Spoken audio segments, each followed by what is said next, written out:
મીઠાથી લોકો આટલી ઝડપથી ધનવાન કેવી રીતે બને છે? 1.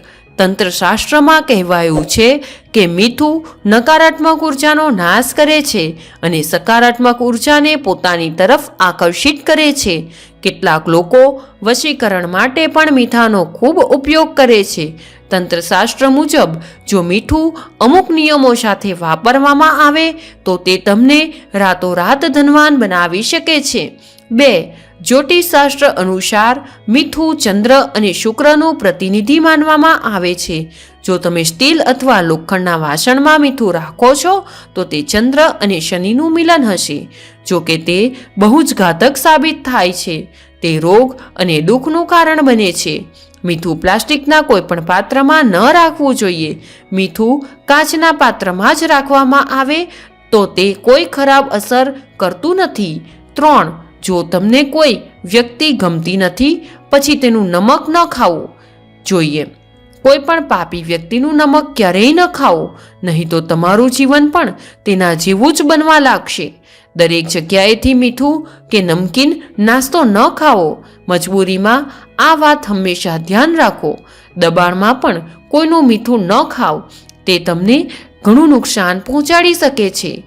નમક તેનું જ ખાઓ કે જેની પાસે સારા સંસ્કાર હોય અને તેઓ ધર્મ અનુસરતા હોય.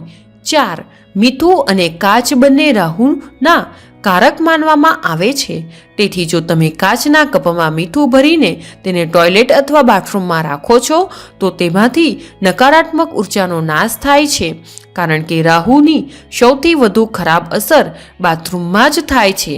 આ ઉપાય ત્યાં હાજર સૂક્ષ્મ જંતુઓનો પણ નાશ કરે છે અને દુષ્ટ શક્તિઓને દૂર કરે છે. દર મહિને વાટકીમાં મીઠું બદલવું જોઈએ અને જૂનું મીઠું ફેંકી દેવું જોઈએ. 5. મીઠું ઘરમાંથી નકારાત્મક ઉર્જા દૂર કરવાનું કામ કરે છે. આ માટે તેને પાણીમાં ઉમેરી તેને ઘરમાં પોછું લગાવતી વખતે પાણીમાં ચપટી મીઠું ભેળવી દો.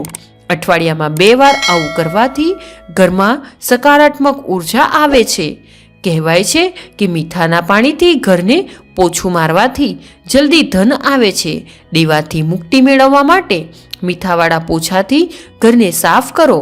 આ ઉપાય દર રવિવારે મીઠું પાણી સાથે ભેળવીને કરો. તેમ કરવાનો ઉલ્લેખ આપણા ધાર્મિક શાસ્ત્રોમાં પણ કરવામાં આવ્યો છે અને તેને શુભ માનવામાં આવે છે. 6. મીઠું ઢોળવું એ સારું નથી માનવામાં આવતું. બુલ્ગેરિયા, રોમાનિયા જેવા દેશોમાં આને દુર્ભાગ્ય અને લડાઈનું સૂચન માનવામાં આવે છે. આપણા ધર્મશાસ્ત્રોમાં પણ મીઠાનું ઢોળાવવું અશુભ માનવામાં આવે છે. મીઠાના ઢોળાવવાથી ચંદ્ર અને શુક્ર બંને નબળા પડી જાય છે. 7. મીઠાને કોઈ પણ વ્યક્તિને સીધા હાથોહાથ ક્યારેય ન આપવું જોઈએ. કહેવાય છે કે તમારા સીધા હાથે મીઠું આપવાથી આપસી ઝઘડો થાય છે. સૂતા પહેલાં મીઠાના પાણીથી હાથ પગ ધોવાથી સારી ઊંઘ આવે છે અને રાહુ કેતુની આડઅસર પણ ઓછી થાય છે. તંત્રશાસ્ત્રમાં ગરીબી દૂર કરવા અને આશીર્વાદ મેળવવા માટે મીઠાની યુક્તિ ખૂબ જ અસરકારક માનવામાં આવે છે. આ માટે કાચના એક કપમાં મીઠું નાખો, તેમાં 4-5 લવિંગ નાખો.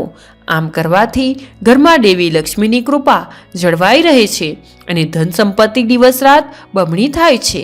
8. કોઈ પણ કારણથી વ્યક્તિના મનમાં બેચેની થવા લાગે છે, જેના કારણે વ્યક્તિ માનસિક ચિંતામાં પડે છે અને તણાવમાં આવી જાય છે.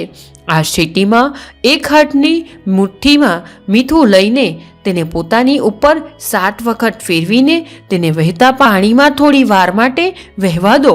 થોડા સમયમાં બેચેની સંપૂર્ણપણે દૂર થઈ જશે. 9. પતિ પત્ની વચ્ચે હંમેશા નાની નાની બાબતોમાં ઝઘડો થતો હોય અથવા ઘરમાં તણાવ રહે. આવી સ્થિતિમાં મીઠાનો આ એક ઉપયોગ કરી જુઓ. એક કાચની વાટકી અથવા કાચના કપને સેંધા નમકથી ભરી તમારા બેડરૂમમાં રાખો. તેનાથી રૂમમાંથી નકારાત્મક ઉર્જા દૂર થશે અને ઘરની પરિસ્થિતિ સુધરશે. વૈવાહિક સંબંધો સુધારવા માટે અથવા તમારા ઘરના ખૂણામાં એક નાનો કાચનો રોક સોલ્ટ અથવા સફેદ આખું મીઠું રાખીને રાત્રે બેડરૂમમાં સૂવાથી પતિ પત્ની વચ્ચેનો પ્રેમ વધે છે. 10. ઘણી વખત આપણા જીવનમાં પૈસાની તંગી આવી જાય, જેના કારણે આપણી આર્થિક સ્થિતિ ખરાબ થઈ જાય. આવી સ્થિતિમાં એક ગ્લાસમાં 1 ચમચી મીઠું નાખો. ગ્લાસ બનાવીને ઘરના દક્ષિણ પશ્ચિમ ખૂણામાં રાખો. આ પાણીના ગ્લાસથી પાછળ લાલ રંગનો બલ્બ લગાવો. આમ કરવાથી તમને થોડા દિવસમાં તમારા ઘરની આર્થિક સમસ્યાઓમાંથી રાહત મળશે. તમામ સમસ્યાઓ દૂર થવા લાગશે અને પૈસા આવવા લાગે છે.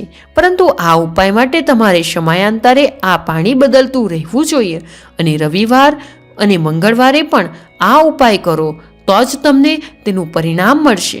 11. જે લોકોને નોકરી નથી મળતી. જો તમે ઈચ્છો છો તમારા ધંધા કે ધંધામાં નુકસાન સામનો કરવો પડી રહ્યો છે તો શાસ્ત્રમાં આ ઉપાય બતાવવામાં આવ્યો છે. આ માટે તમારે તમારા હાથમાં પીસેલું મીઠું લઈને તેને તમારા માથા પર 3 વાર ફેરવવું પડે. પછી આ મીઠાને દરવાજાની બહાર ફેંકી દો અને સતત 3 વખત આ કરો. દિવસો જો આનાથી ફાયદો ન થતો હોય તો તમારા માથામાંથી મીઠું કાઢીને તેને ટોયલેટમાં ફ્લશ કરો. તેનાથી તમને ચોક્કસ ફાયદો થશે. 12. જો તમે અઠવાડિયામાં 1 વખત ચપટી મીઠું નાખીને બાળકોને પાણીથી નવડાવશો તો તેને કોઈ નજર નહીં લાગે. તેનું એક વૈજ્ઞાનિક કારણ પણ છે. આમ કરવાથી તેઓ એલર્જી સંબંધિત કોઈ રોગથી પીડાશે નહીં. આ સિવાય જો તમને અથવા કોઈ બાળકને કોઈની ખરાબ નજરની અસર થઈ હોય તો તેને છંટકાવ કરો. તેના પર ચપટી મીઠું 7 વખત નાખીને વહેતા પાણીમાં ધોઈ લો. તેનાથી બાળકની નજર ઉતરી જશે. 13. જો કોઈ વ્યક્તિ લાંબી બીમારીથી પીડાતી હોય તો તેને પથારી પાસે કાચના વાસણમાં મીઠું રાખો. 1 અઠવાડિયા પછી તેને બદલો. મીઠું નાખો અને ફરીથી નવું મીઠું નાખો. ધીરે ધીરે તમારી તબિયત સુધારવા લાગશે. 14. જો તમને ખૂબ જ તાવ આવતો હોય તો આ મીઠાની પેસ્ટ માટી સાથે બનાવી લો અને તેને તમારા માથા ઉપર ચોપડી દો. તે આપોઆપ સુધરશે. જો તમારા પગ થાકી ગયા હોય અને તમે ઉદાસી અનુભવો છો પછી એક વાસણમાં ગરમ પાણી લો અને તેમાં 2 ચમચી મીઠું નાખો. તેને લગાવો. ગરમ પાણી થોડું ઠંડુ થાય પછી તમારા પગ ધોઈ લો અને પીડાની કળતરા પળવારમાં દૂર થઈ જશે. 15. રાંધતી વખતે ક્યારેય ખોરાકનો સ્વાદ ન લેવો. તે ખોરાકની શુદ્ધતાનો નાશ કરે છે અને માતા લક્ષ્મી ગુસ્સે થાય છે અને ગરીબી આવે છે. આ ઉપાય કરતા પહેલા મોટા સલાહકારની સલાહ અવશ્ય લેજો. મિત્રો, જો તમને માહિતી પસંદ આવી હોય તો વિડીયોને લાઈક કરો, શેર કરો અને જો તમે ચેનલ પર નવા હોવ તો ચેનલને સબસ્ક્રાઈબ કરવાનું ભૂલશો નહીં. જય શ્રી કૃષ્ણ. રાધે રાધે. ધન્યવાદ.